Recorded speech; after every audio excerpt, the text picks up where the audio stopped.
them to be like me, but be better. Be better than the person you idolize. Wala namang masama kung gusto mong mag-follow up ng steps just like me. But you have to pursue things. You have to keep going, even if sometimes it's hard. Kasi yung hardship na yun, sometimes you fall down, but it doesn't show your weakness. It's your growth. Dito ka matututo.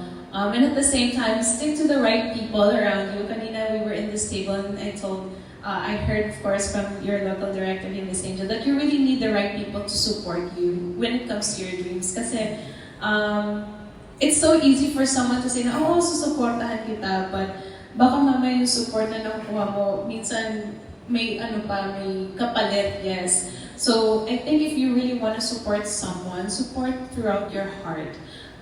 So yun yung gusto ko sabihin sa mga gusto sumuporta. And again, if you have that dream, just a woman na gusto nila mag-follow up ng step on, be better. Be better than me. Don't be like anyone. Do not be like me, but be better than me.